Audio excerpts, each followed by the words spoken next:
Hannibal Lecter stuff, mate. I mean, it's a jail inside a jail. The moment he goes out of that jail anywhere, he's shackled and handcuffed. It's easy to forget the threats that they faced. It's easy to forget the sort of fear and intimidation and other tactics that were used against them. I didn't doubt our capacity to crack it and get on top of it, but I was worried that we may have run out of time. You're going to be charged this afternoon with 2 counts of making threats to kill. I think he might have been using his own product a bit, and people were getting in his ear, and the paranoia was setting in, and people are getting killed for nothing, you know? It's just a waste of life, you know? I put my hand over my head. I thought, this bastard's going to come along and finish me off. And yeah, answering your question, yeah, I would have been a target. I would have been.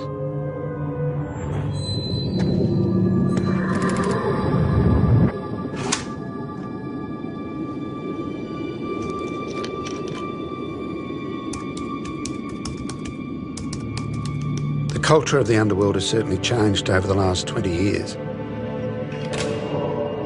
Once upon a time, it was the hard men who had the respect. Now it's the money men. The big difference is drugs. The people who make the money are those behind the drugs, and with that, they can hire the hitmen to do their dirty work for them. My name's John Sylvester. I've reported on Australian crime for 30 years. When Fairfax Deputy Editor Andrew Rule and I began writing the Underbelly books, we had no idea they would become bestsellers and inspire a television drama. This is the true story behind that Gangland war.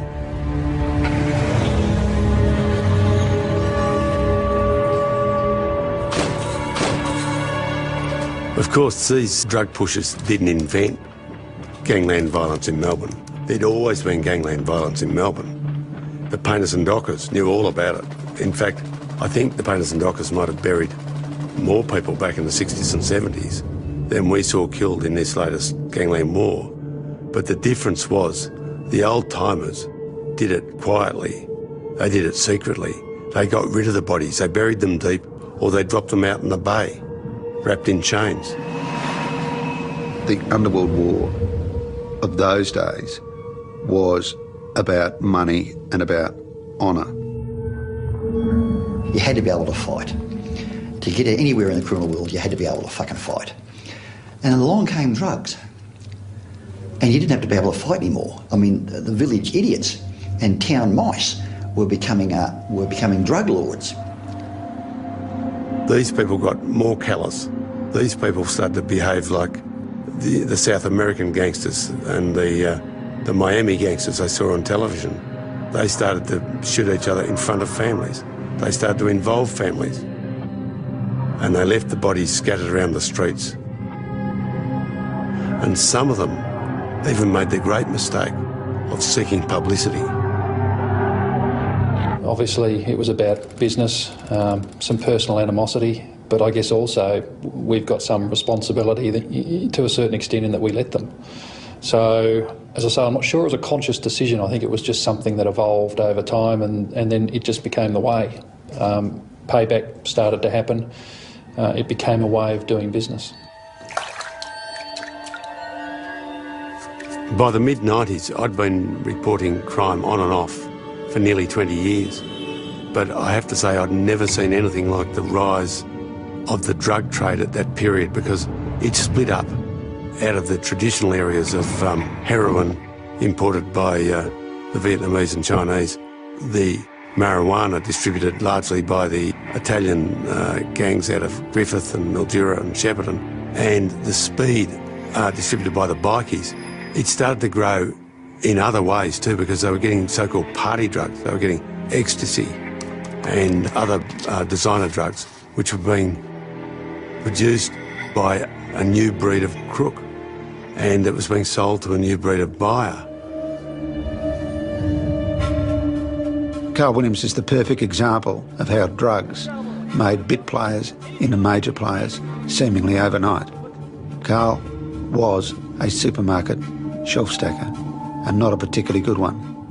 But along the way, he learnt that there was more money in drugs. But the other group heavily involved was what became known as the Carlton Crew. This was a group of, let's call them colourful identities, who were loosely connected. They weren't a gang as such. They worked together, they were friends, but they had their own interests. There was Graham Kinnebra, for example. Graham Kinnebra was a former safebreaker. He was an elder statesman. Mario Condello, a former lawyer who dreamed at one stage of being a crime boss and a High Court judge. A fairly interesting combination. There was Mick Gatto, a colourful identity involved originally in illegal gambling and much later in mediation. And there was Lewis Moran, an old school crook drawn into drugs through his son Jason and stepson Mark. They were the new kids on the block. There was, of course, at one stage, Alphonse Gankatano, who was murdered. He wanted to be a godfather, but he was notorious, he was violent, and he was charismatic. Oh, he was an egotistical character. He wanted me to team up with him and join up with him, but that would have meant wearing a suit and hanging around Johnny's green room and going, yes, Alphonse, no, Alphonse, 3 bags full, Alphonse, you know. Next thing, the toilet doors come open, Alphonse and his boys are there and they're kicking me heads in. I just remember I wiped my bum and then I got up and I started punching. And I've shut my eyes and I'm punching them back out the door and I've opened my eyes and I'm punching the bouncers. Alphonse has vanished. And I said, fuck Alphonse, you know. And the police case was quite simple. Jason Moran was driven to Alphonse's house for a discussion. During that discussion, Jason Moran produced a firearm and shot Alphonse dead. Graham Kinnebra was present and he ran out of the place, unable, of course, to help police with their inquiries. Those close to Jason swear he wasn't involved. The police are adamant he pulled the trigger. The amount of money that can be made through illegal pills and powders beggars belief. With a bit of help and a bit of knowledge, they started to realise that they could produce ecstasy and pseudo-ecstasy in pill form. Melbourne had always had a strong market for amphetamines, but this was a new market. Young people who would gobble these things up at the weekend. So it was endless. But at the same time, the Victoria Police made a huge mistake with its drug squad. The drug squad was planned to be a super squad of up to 200 people. Usually you would move on out of a corruption-prone area like that after 2 or 3 years. But it started to let people stay for many, many years, which increased the risk of corruption. It was, by the late 90s, a very messy setup with a lot of people making a lot of money, and some of those people making money happened to be police. One of the methods that the police were using was called controlled deliveries. And what they were doing was that they were buying chemicals at a wholesale rate and then by using informers, selling them at the black market rate and were following them in the bid to get to the Mr. Biggs. Using them as bait to catch crooks, allegedly. Do you know that they were actually the biggest customer for Sigma, the wholesale drug manufacturers? They were the biggest customer in Australia. The drug squad was. The drug squad was. Magnificent. It was inevitable that it would come to a bad end because that drug squad wasn't up to handling the pressure put on it. And in the end, it collapsed under that pressure. There is no such thing as a war on drug trafficking. It was lost, if there ever was one, a long, long time ago. And whilst people in the drug field have such vast sums of money at their disposal, then I'm afraid corruption will continue. When you talk about corruption, police have many, many defensive methods, and they just avoid ever dealing and never confronting it. Because when you're chasing a crook, it's not personal. He's a two-dimensional object. But when you're chasing a policeman who's a crook, he's one of you. Even if he's bad, he's like the bad relative. very, very uncomfortable. The sense of betrayal that's felt in an office when that happens, and I've been in that circumstance, is unbelievable. You just have people walking around their days, you have people in tears, and quite frankly, some of them never ever recover from it and they never go back to work in those areas again. Now, these people tend to live their life like they're out of a Hollywood movie, but they didn't actually have the brains or the decency to actually start the war in that style.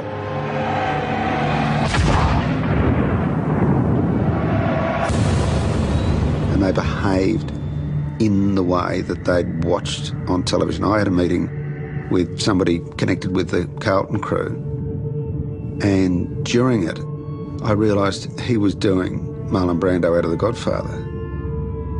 And that's the trouble with many of the gangsters, is they learnt it all. They thought The Sopranos was a documentary. Most the funny thing is, they don't realise it's called the underworld for a reason, because you're supposed to be under.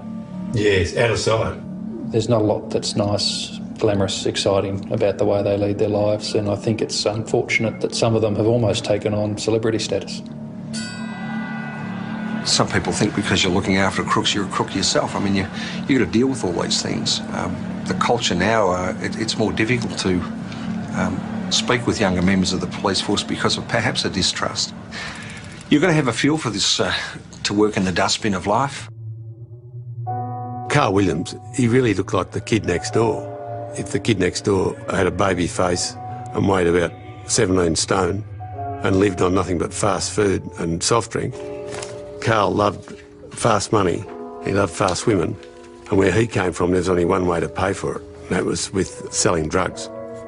And it wasn't long before Carl, with a bit of help from his father George, who was really just a petty crook, got hold of a pill press and started to make a lot of pills and selling them in the nightclubs. And of course they made the big mistake of undercutting some very dangerous people who were in that line of trade, the Moran brothers. Now, these three men knew each other, but they weren't friends. They had worked together, but they still didn't like each other. Carl Williams had married Roberta, and Roberta was the former wife of a good friend of the Morans, so they weren't happy with him over that. Secondly, Carl was selling his drugs much cheaper than the Morans. They didn't like that. There was also a dispute over the ownership of a pill press. The Morans believed it should be theirs. Carl Williams had possession of it, said it was his. And lastly, Carl Williams had actually done a pill press job for the Morans, but he hadn't used enough binding material, so the pills were falling apart and the Morans couldn't sell it. And the date was October 13, 1999. It was a tiny little park in Gladstone Park, no bigger than 2 suburban blocks. Totally open, houses on 3 sides, nothing else. And that was where there was going to be a meeting between Carl Williams and Jason Moran and Mark Moran. So there's an argument over pills and over money. If Carl thought he'd be safe, he was wrong, because Jason Moran pulled out a small pistol, a 22 Derringer is how it's been described, but certainly a small pistol, and he threatened Carl Williams with it. And his brother Mark said, shoot him in the head, shoot him in the head. Words to that effect.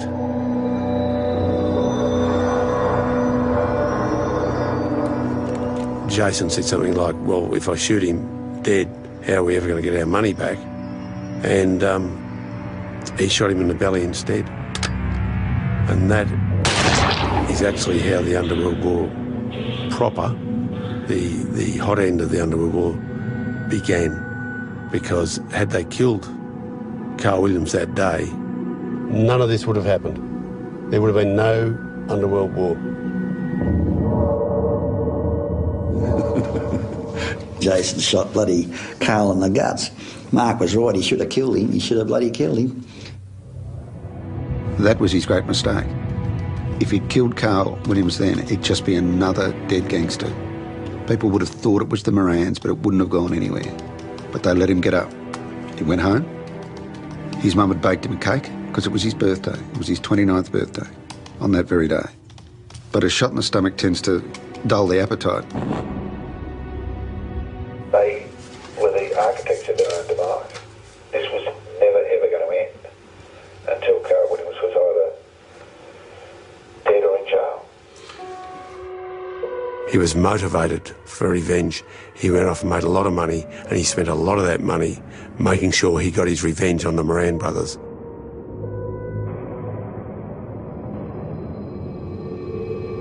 But what happened, and consistently happened over the next few years, was a bizarre set of circumstances which made all the planets line up so that we had this unprecedented war. Carl got out of hospital, and he must have been a workaholic because he was straight back into making drugs. The local police at Broadmeadows were doing a very minor fraud case involving credit cards. They went out to a housing commission property and they heard this crunching of a machine. It sounded like the Ford factory, really. They realised exactly what was going on. Kicked the door in, and there was the pill press, going a million miles an hour. They slip upstairs, and there's Carl Williams lying in bed with the sheets over him. They pull it back, he's wearing a red Mambo shirt, he's fully dressed. Split infinity thing. Oh, thanks. He's charged. And that job was worth $20 million.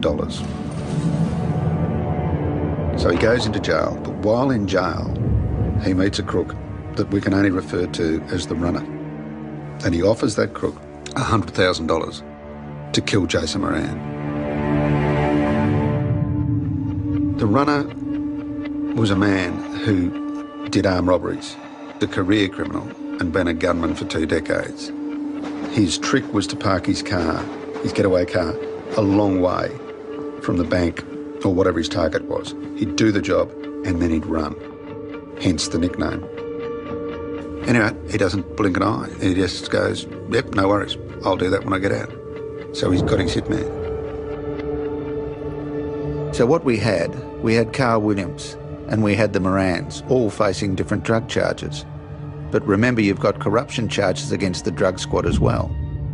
And quite rightly, it was decided that the corruption charges against the police had to be dealt with first, because these detectives were the star witnesses in the drug cases. What will, in fact, emerge is that there was a fairly high level of corruption, that particular individuals, some of whom are still waiting trial, I shouldn't mention their names, but who were undoubtedly paying off police for protection and information.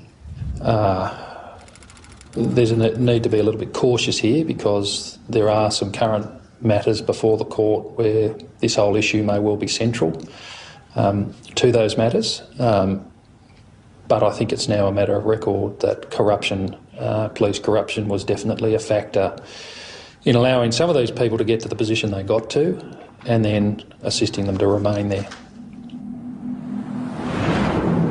But what happens then is that Carl's bailed, and around that time, in that very same week, Jason is jailed for a series of assaults in a King Street nightclub, which left several people, including one woman, badly injured. So, like ships in the night, they pass. Carl's out, but Jason's in. Carl decides at this time that it's probably best if he goes after Mark Moran, who's isolated without Jason there. First off, Mad Richard Mladenovic is shot dead. It's believed that he was probably Mark Moran's minder. So Moran's exposed. Now, these crooks are often considered to be cool and calm and calculating. Well, they're not, they're idiots. Mark Moran has good security on his house, and in his business you'd want it. But he parks his car outside in the street. Perfect spot for Carl Williams. In the dark, he ambushes Mark Moran and shoots him. Mark Moran is shot dead outside his luxury $1.3 million home in Aberfeldy. Carl Williams is probably involved in up to 10 murders, but this is the only one where he pulls the trigger. Mark was the best of the lot. I love Mark. Entirely different to Jason. Mark was a lot harder than Jason, a lot harder. Jason was a pussy compared to Mark. Jason, I can remember him crying on my shoulder at least 4 or 5 times. Bertie, I've killed Mark. Mark Moran, he's an unemployed pastry chef. Where does he get the money? That's the clear message, having covered this for so long, is that people want to know how come these people had so much money and no one was locking them up. Why wasn't the tax department going through them? Good point. The Morans have a council of war. They look at the potential list of enemies, which is not short. Carl Williams' name is on it, but he's not by any means the first name on the list. They still think of him as like their puppy dog that they've hit with a rolled up newspaper and that he'd cower away. So they didn't think he'd have the dash to do what he did. Jason Moran gets out. The parole board, aware of the risks to him, actually let him go overseas, which is highly unusual. Jason Moran is given a second chance. He can take his family, he can live overseas, he can live a relatively normal life. But, like many of them, he was in love with being a gangster, a mob star. As long as the word star was there, they were happy. So he came back, even though he had to know that there was a great risk to his life. The runner, by this stage, is out. He's teamed up with Carl Williams. He's prepared to do the job. Again, we refer to these hitmen as cool and calm. Most of them are totally stupid. Jason was well aware that he was in the firing line, so he kept moving and changing address. He was pretty good at it, as most crooks are. I always said, listen, I'll live longer than you, Jason. I said it to him 2 weeks before he died. Met him up here in Smith Street, Collingwood. And I was wearing a coat like this, and I walked up and shook his hand. He backed off. I knew he was carrying a gun. Well, I wasn't carrying a gun, but he thought I was carrying a gun. And he gave me a shaky handshake. And I said, you want to pull up, Jason? I said, I'm going to live longer than you. He said, we'll see about that. I think we all realised how low the crooks would go when they shot Jason Moran and Paddy Barbaro in a van at a little kids' footy match out at Essendon. A gunman ran up and he shot the 2 men in the front seat of the van while the little kids were in the back, so close that they were actually spattered with blood. It was a terrible crime.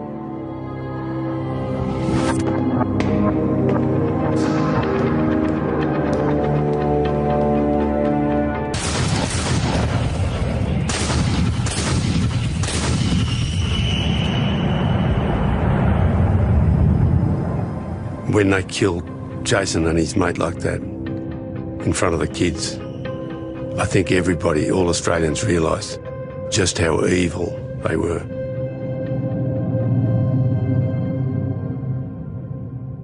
Think of Mark Moran's kids who were in the house when their dad was killed and then are in that van when their uncle's killed.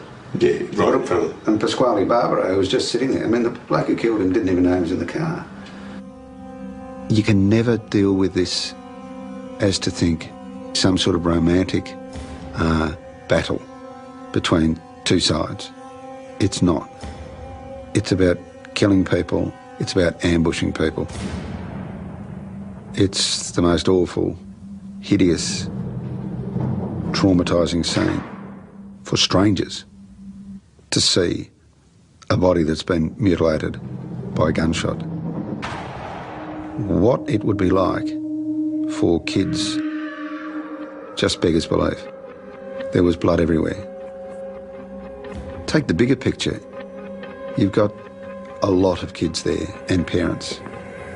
And what would have happened when the runner ran if a parent had tried to grab him?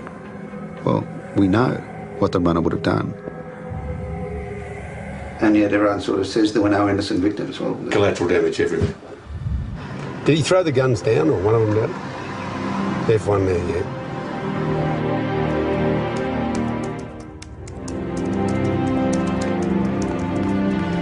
The runner gets away, goes down to St Kilda, where he meets Carl Williams and tells him I've done the job. Carl Williams, full of Gratitude opens his pocket and produces an envelope with $2,500. And that's all he got. He was promised $100,000 and he got $2,500. Didn't stop him going out that night and having a lovely meal with his family. It didn't seem to worry him about the fact that he'd killed 2 people earlier in the day.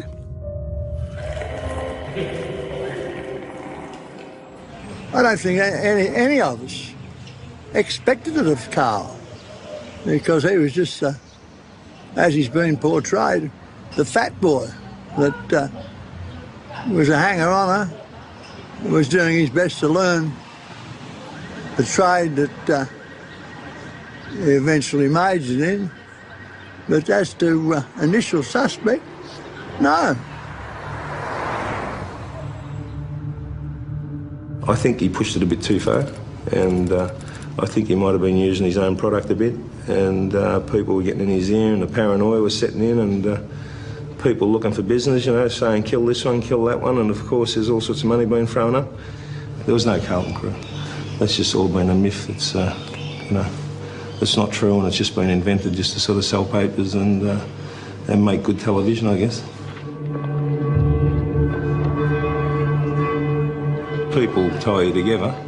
Unfortunately, the media do that. They tie you together, you know, with, I think there was a death notice in from Iran that sort of put me with the rest of them there, and they tie you into it all. And yeah, answering your question, yeah, I would have been a target. I would have been. The runner came from a life of crime. His father, I think, was basically insane. This is a primary school kid who came home one day to find Dad was actually stabbing Mum. So that wouldn't help you. Spent much more of his life in prison than out. Well, I always say if you do more than 5 years, you lose your life. I mean, I don't think you can mentally recover from more than 5 years in prison. The changes in the drug world meant that some crooks just came from nowhere and became big players seemingly overnight. Andrew Veneman was one of them. He was just known out in his suburb as a bit of a hothead. But within, it seemed, months, he became a major player. And within a blink of the eye, he's seemed to be responsible for several murders. Yeah. Looking back on it, it seemed that the police didn't really take a lot of notice of what was going on until the bodies started to hit the pavement. The public became concerned, the media made a splash of it, and suddenly the police command realised that they had a problem, and that problem had got away from them. It was then they realised that they had to make up for lost time, that they didn't have the criminal intelligence stored up about these people. And one senior policeman did say that he feared that all the answers to the underworld war were out there with his own members. What I'm about to say in no way reflects on the troops, because I think they were working hard and doing their best in a pretty difficult situation. But I think at a higher level, we dropped the ball in a couple of ways. One is we didn't actually recognise what we were dealing with and deal with it in a joined-up way, which is what we subsequently did, and clearly our intelligence wasn't up to speed. Up until this point, they'd been chasing after the event, after a crime. They had refused point blank to accept that there was an underworld war. They had individual homicide crews looking at individual murders and not connecting them up. Everyone had a piece of the jigsaw, but no one would actually put it on the table. And that's where Piranha came in, by gathering it. So what they did, they actually, for once, they allocated the manpower and the money and the time and the resources. And by resources, I mean things like wiretaps, phone taps, and listening devices, just to nail down the prime movers. And they started to make inroads. They were able to track some calls, and through that they started to link in to associates of Carl Williams and of the runner. Now what the police did and how they did it, I don't know, but they bolted in front of the crooks for the first time. putting them into a position where, quite legitimately, we could put a lot of pressure on them to think about what they wanted to do, and get them into a position ultimately where they rolled and would agree to cooperate, give us the information that then allowed us to further develop the picture, fill in some of the missing pieces, and then go again. Of course, the police have a good psychological advantage in this way, don't they? You know, it's the one thing they can offer somebody who's doing life is you're never going to get outside that cell again unless you come out for a week with us and talk to us. It's a great incentive. The one thing that they can do is break the boredom. Ever lost a client who's rolled over? Sure. As in being shot? Or their demise in another way, yeah. Yeah. Anyone in particular? No one that I want to name at the moment. Fair enough. So while the shootings continued, they started to profile the crooks. Who was Andrew Veneman? Who was Carl Williams? How were they connected? I'm at a loss to understand why it went on for as long as it did without somebody, without the police being able to find out from an informer or whoever else it was that, for example, Andrew Veneman had killed 6, 7 or 8 people, whatever it was.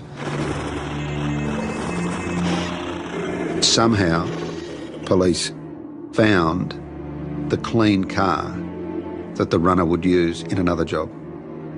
And they put a tracking device and a listening device in it. So they were in front. The crooks come and get it, hop in it, drive away, and the brake light starts flickering. The crooks stop and they find the tracking device in the car. The job's blown. Or so you would think. But what happens is they drive to Carl Williams, who by this stage is so full of himself he refers to himself as the Premier, because I run this state.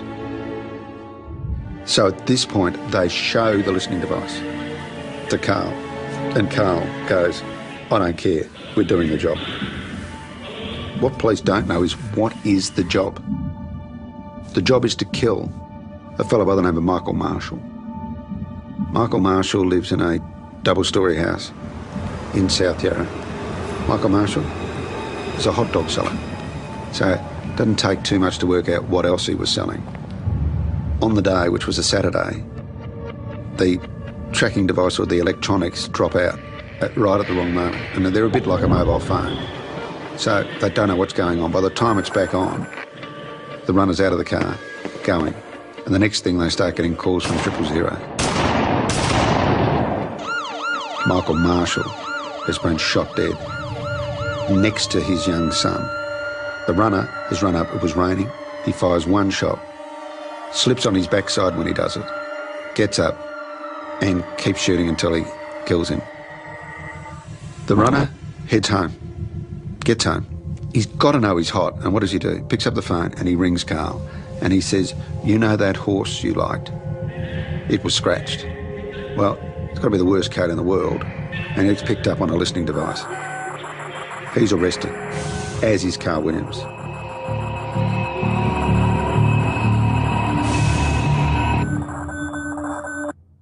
Have they provided you with advice in respect to the manner in which you should conduct yourself in the interview today? Yeah, just advice, yes.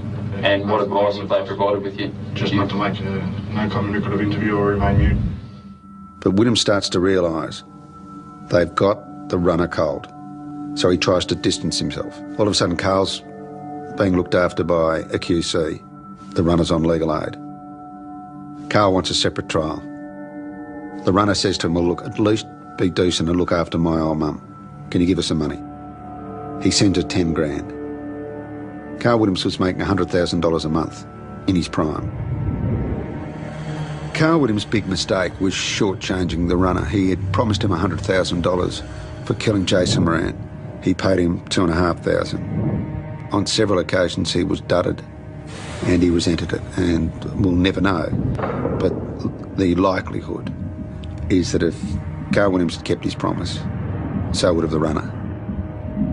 Very, very stupid move to shortchange a hitman. These people have been allowed to just continue on with their trade and get bail. Continually get bail, continually offend, continually drive their organisations and influence their organisations while they're out on bail. I mean, how can you police something where you're locking people up and they're going through the revolving door and thumbing their nose at you?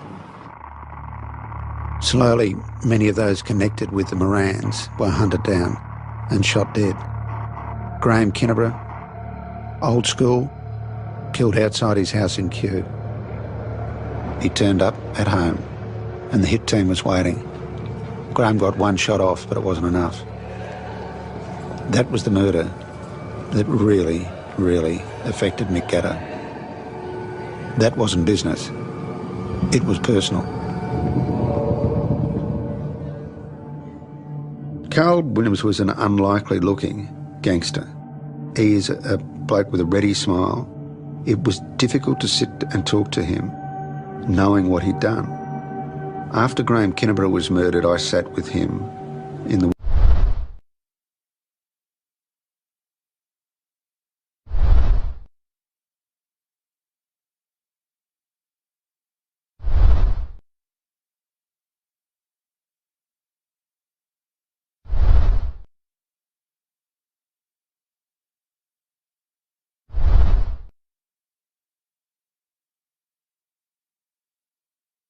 world's worst coffee shop, and he was wearing shorts and a t-shirt, and he sat with his back to the road. And I wanted to actually say to him, look, you know, in Gangster 101 you don't do that. You've got to wear a designer suit and sit and scowl a bit. But that was part of his, not his disguise, but probably put a lot of people off, in that you looked at him and you thought, I don't see him as the sort who can organise all these hits. Carl Williams? What about him? You had a meeting with Carl Williams trying to sort it out at one stage at the casino? Well, I wasn't trying to sort it out. I was trying to find out who killed Graham. And until that point, you know, it had nothing to do with me. You know, it was a war over him getting shot by Jason, and whatever happened there was their business. Nothing to do with me. But once they killed Graham, yeah, you know, it involved me then. And yeah, I was making active moves to find out who was behind it. And that was the reason for the meeting with Carl. And he, you know, denied it strenuously. He said he respected Graham, he never knew him, he had nothing to do with it. I don't know about that. I think he did.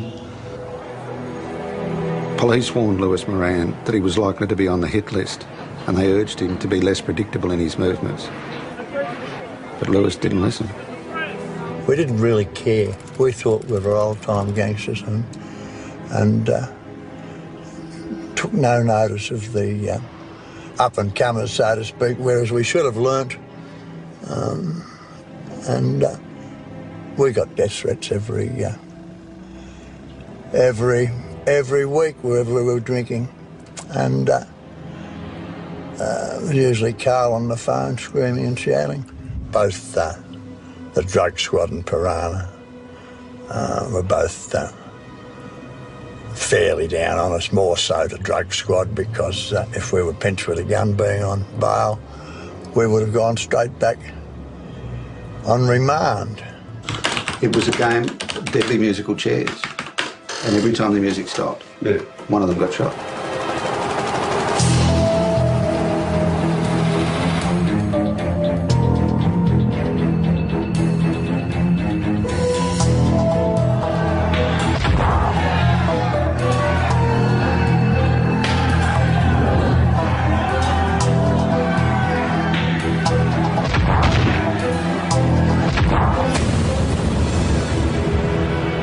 Certainly Andrew Veneman idolised Mick Gatter at one point. Conventional wisdom is that he started to work for the Carlton crew, doing jobs for them. Then there was a bashing in Lygon Street, which left a man in hospital. And around that time, Veneman appeared to change sides and became close and personal with Carl Williams. Carl Williams wanted him to deliver Jason Moran to be killed, and Veneman never did. So even though Williams always said Veneman was his closest friend, in reality, he didn't trust him. He wasn't actually sure that if he changed sides once, he wouldn't change again. Towards the end, Williams would never meet Veneman on his own, frightened of an ambush.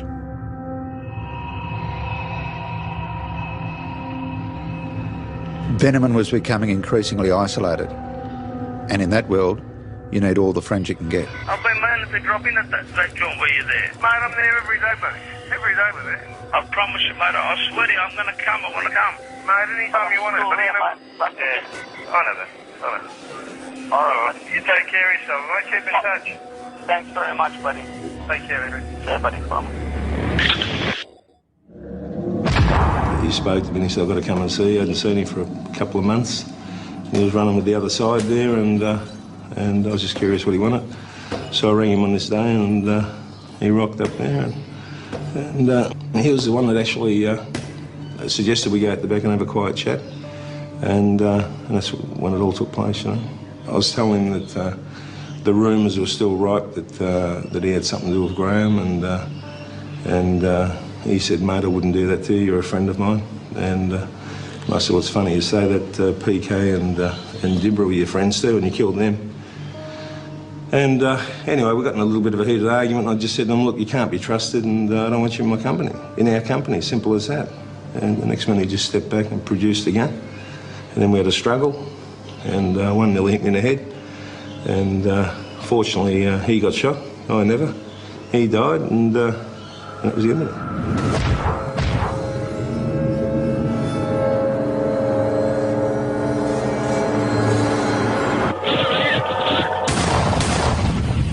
Months I spent in like Hannibal Lecter, locked up and shackled like a dog. But anyway. When the jury came back, he sat there and he addressed his family, and he said, we're going to hear the most important words of our life. There'll either be one word or two, guilty or not guilty. The jury returned, they looked at Gatto, which is always a good sign, and they announced not guilty.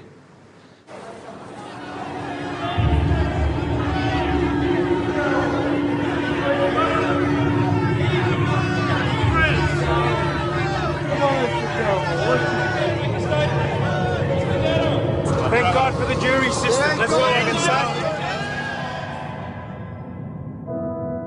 Mick Gatto told the jury that he was glad he'd shot Benji, because he said if I didn't do it, he was going to kill me. And he said, and if it wasn't me, I would have been given the keys to the city for doing it. Andrew Veneman at the time was under constant police exposure, and it was said that he'd stopped routinely carrying a firearm.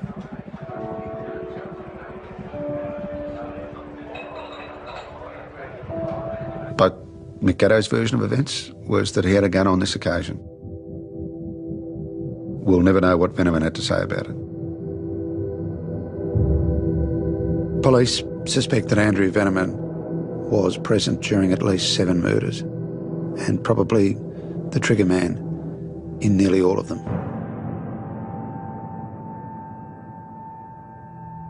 For Lewis Moran, it was always going to be a case of when and where.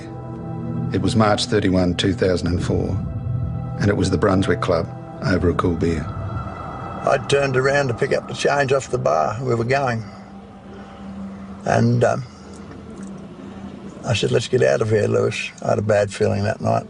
This bloke burst through, elbowed me aside, put a shot into Lewis's groin and pushed him towards the passageway. And whilst he did that, while he had the shot in him, he turned around and smiled at me.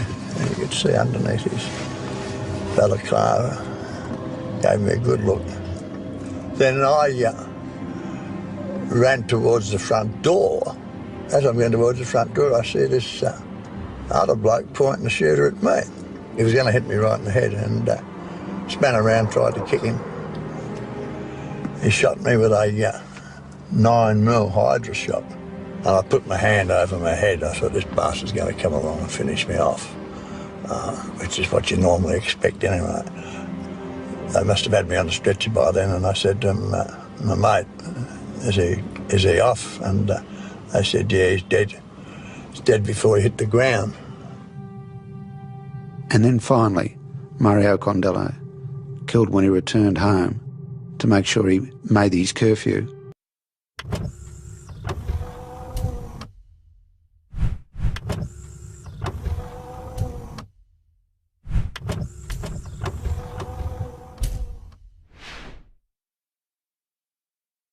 For bail, but there is at least one hitman waiting for him.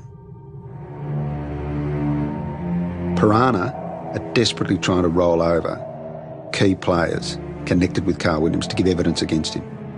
They're having some success, but they don't even bother going near the runner because he's so old school. He's never spoken to police, ever.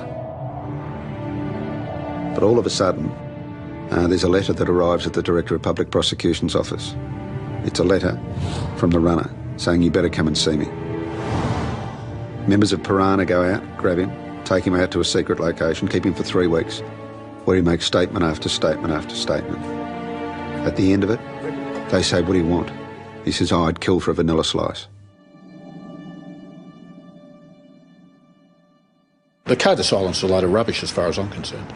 Every one of them, 90% of the people will cut a deal when it's their neck that's in the noose. We were doing deals with shooters, but quite rightly, the police and the Director of Public Prosecution said there is a higher group that we want to get.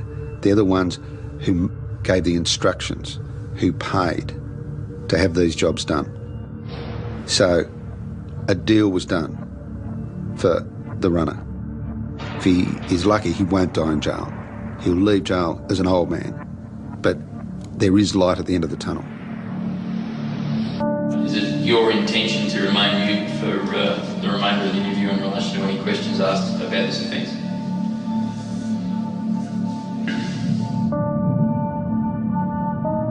The murders of Terry and Christine Hodson was the low point of this whole gangland war. Previously, people thought it was crooks killing crooks. Terry Hodson was a police informer. He's killed before he can give evidence in a police corruption case. The case collapses. If it is true, what Petra say, that these events are linked, well, you're killing a friggin' star witness. You might as well go and kill a judge. They were already frightened. They had guard dogs, but they let someone they knew into their house, and their reward for that was to be made to kneel down on their own kitchen floor, and both of them were shot dead. Christine was shot dead merely for the fact that she was there and she would have known the shooter's face. To kill Terry Hodson was really an attack on the whole criminal justice system. To kill a witness is to attack the system itself. It was no longer crooks just killing crooks. It was an attack on all of us. When I did the planning for the phase of Piranha that I ran, part of that planning was corruption. I told my people, you will encounter serious corruption during the course of this investigation. I didn't know what it was going to be, but I knew we would uncover it because it's endemic to organised crime. Organised crime does not exist without some form of corruption. Time was running out for Carl. If all the trials went ahead and he was found guilty, he was certainly going to be sentenced to life with no minimum. His lawyers wanted him to do a deal so he could get a minimum sentence. But he kept playing games until February of 2007. Virtually just before a jury was impanelled, he made noises finally that he would do a deal. Carl Williams was escorted into the court. He needed to formally plead guilty to 3 murders if a deal was to be done. During the delay, Carl's parents, George and Barbara, were allowed into the court proper. And while George remained silent, Barbara begged her son not to plead guilty. And then the court was convened. Everyone held their breath, and then Carl Williams pleaded guilty to 3 murders. Jason Moran, Lewis Moran, and small-time drug dealer Mark Marlier.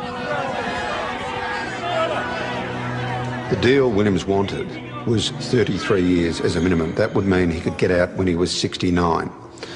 To do that, he needed to cooperate with the authorities. So Carl got up and he made a self-serving and clearly bogus statement. It was designed to show his colleagues that he hadn't rolled over on them, and it was designed to actually damage prosecution witnesses in upcoming cases. He sat down with a smile, but the judge, she wasn't smiling at all, and Justice King made comments about the clearly disingenuous nature of the statement. It showed that he hadn't reformed at all. So instead of getting 33 years as a minimum, he got 35. Williams was filthy and tried to make a statement from the court. But Justice King simply looked and said, "Take the prisoner away." And that was the last moment that Williams was seen as almost a free man. Now, police would like to say, we've learnt from our mistakes. Well, let's wait. Let's wait and see in 5 or 10 years whether that will still exists. The challenge for us is to manage organised crime and to keep it at a level that's acceptable to the community. That's what we've got to do, but to pretend that somehow we're going to make it go away or disappear, I think we're just kidding ourselves. Over that era, there were 33 underworld deaths, and 17 of those were loosely connected. But in some of the cases, they were innocent victims, people not connected, not gangsters, but witnesses or people who were just in the wrong place at the wrong time. Carl Williams says he can look in the mirror and what he sees looking back as a soldier, he's just got it so wrong. He said he never shot any innocent people or had them shot.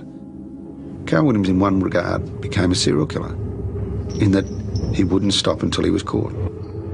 You begin to believe your own bullshit, I suppose. Yeah. Some of them did, that's for sure. I mean, Carl Williams referred to himself as the Premier because he said, "I run this state." Correct. He lost the election and got 35 years. Yeah, I mean, it's a long time in office.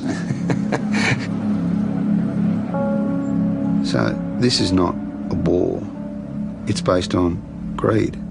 It's based on the drug market. There's no honour in what went on.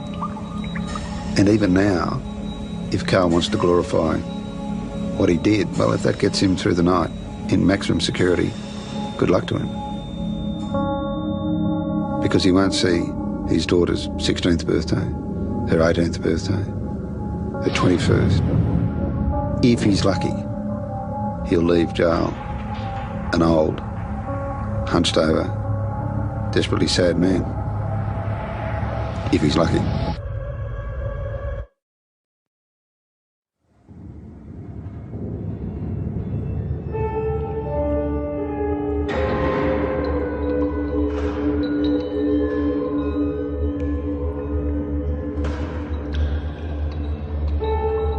Join us tomorrow as time is running out in the intriguing case that has everyone guessing. Will new evidence be uncovered to point to the prime suspect? Don't miss the gripping new series, Hunter, 8:30 tomorrow night on ABC One.